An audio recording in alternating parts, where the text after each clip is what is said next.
This is my 2008 Chevy Impala, and it is a wonderful car. It gets me back and forth from school, gets me back and forth from work. It runs great. But I seem to have a problem that constantly comes up, and I'm going to have to look in why. The thing about it is I fix it, and it just keeps coming back.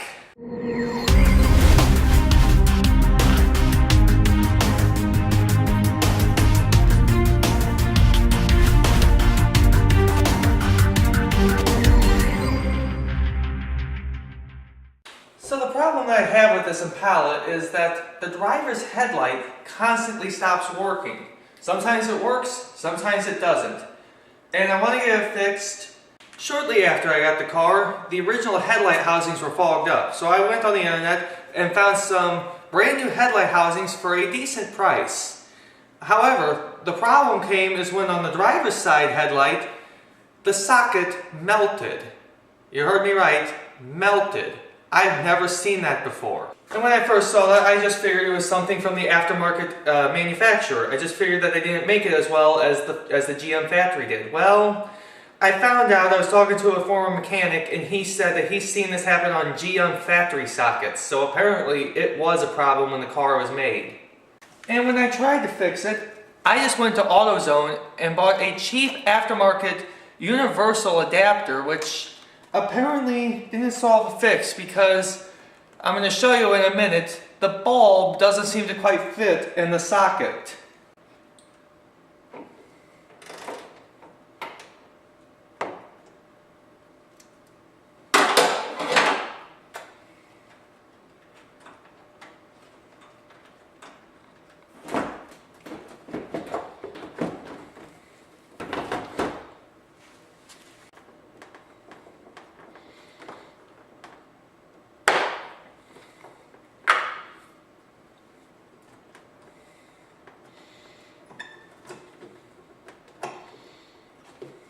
It doesn't, there we go.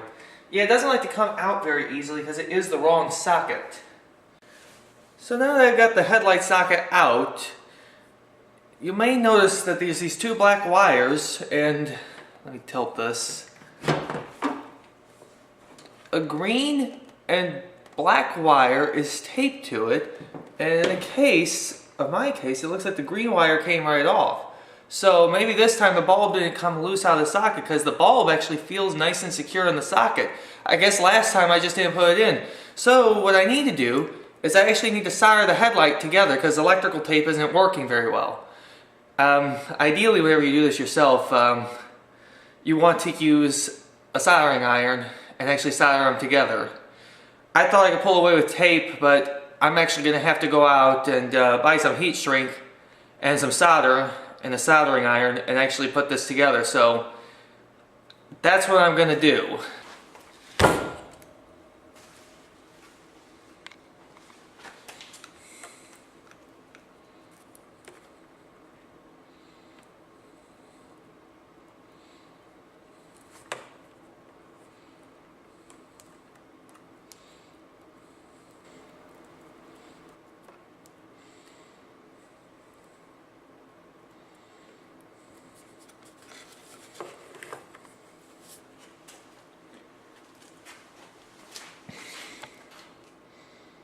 Hopefully I don't screw this up. I have done it before and it is not pretty.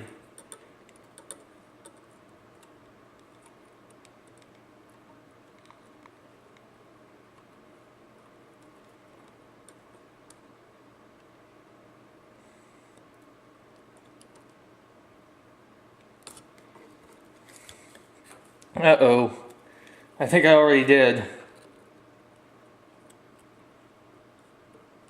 Yeah, it's coming a cold solder.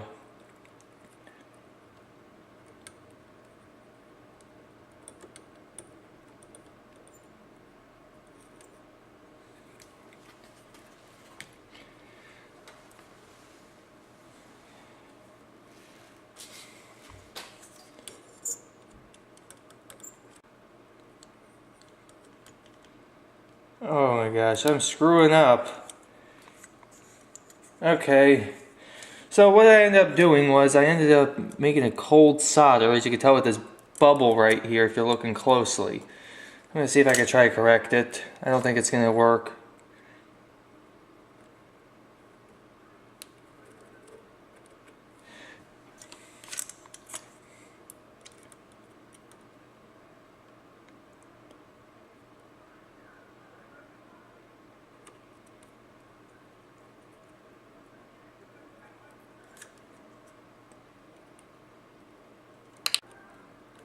I can hear the neighbors yelling outside. Okay, I don't think that turned out as well as I wanted it to. There's people out there who are gonna yell at me for how I did my solder so poorly, but I'll see if it worked. Now, ideally, I would like to have a better solder than that. However, I have to get this thing running tomorrow because I gotta drive tomorrow early in the morning. So now that this wire is soldered, kind of, I'm going to move on to the next wire, which is just 2 black wires. And honestly, you may notice that I have a green and a black wire connected to each other. Well, that's because the universal socket just used 2 of the same wires. And because it's just a light bulb, it doesn't really matter how it's wired. I just want the headlight to work. Because a headlight, it doesn't matter how power is flowing through it. It can flow in through it either direction and it'll work just fine.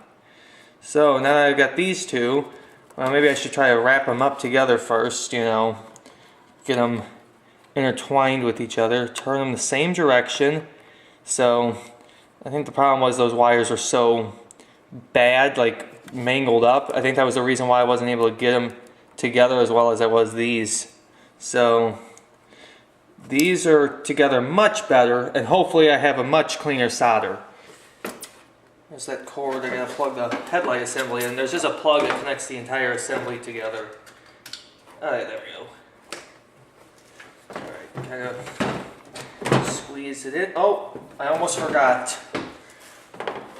There's these caps that you have to put over top of the headlight house, or over top of the headlight sockets. I almost forgot to put that one on.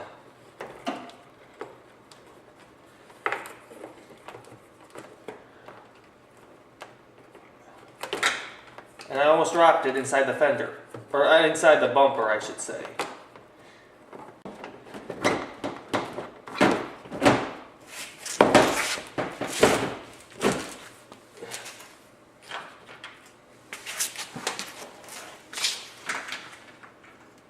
Unfortunately, after doing all that, my headlight still doesn't work. So I'm going to have to do some testing. Alright, so the first thing I want to do is find out if there's power even heading to this headlight. From what I remember last time, there was power coming here because the problem was there was bad connection to the socket. So, you know, I think what I'm actually going to do is, if the socket did go bad, which I don't know if it would have, because I bought it, over the summer, so I wouldn't have thought it would go bad, but it might have. But the first thing I'm going to do is find out if there's any power. Now, normally you would have either a test light or a voltmeter. Unfortunately, I don't have any of them. However, I do have this old, antiquated trouble light that was meant for a car. It has a 12-volt incandescent in it that looks like a 110 volt, but the filament's different. And all I have to do is connect the 2 clips that you would normally put on your battery, connect them to the headlight wires, and see if there's any power going to this light.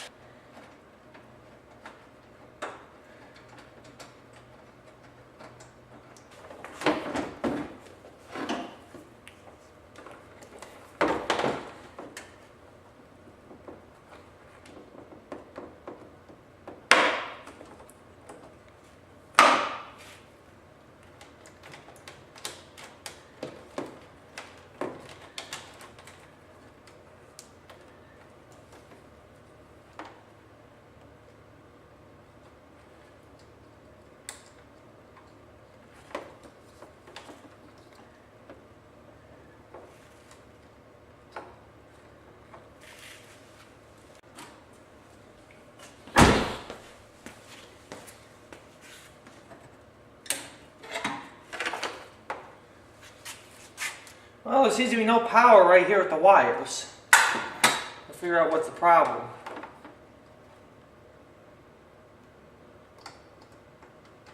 Okay, that's interesting. Oh wait, these weren't on very well. Never mind. Yeah, I just didn't have them clipped on very well. So there is power heading to these wires.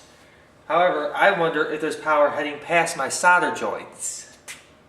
Right now I am performing a wiggle test on the wires to see if I can figure out what's going on, because I seem to have power past my solder joints, but I don't seem to have power heading into the socket. Oh hey, there you go. Apparently the wires heading into the socket are bad, so because of that, I'm going to have to order a new socket. And I'm also going to try to figure out a way how to configure these in here without making the headlight go out.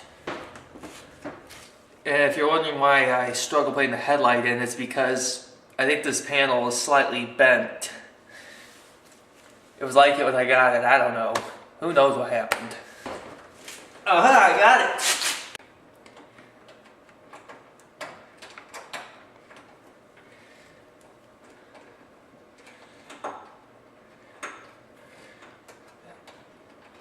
So that concludes today's video. I got the headlight working, but I am going to have to order a new socket. I can't keep having this problem and having to fight it constantly. As always, please consider subscribing to keep updated with future videos.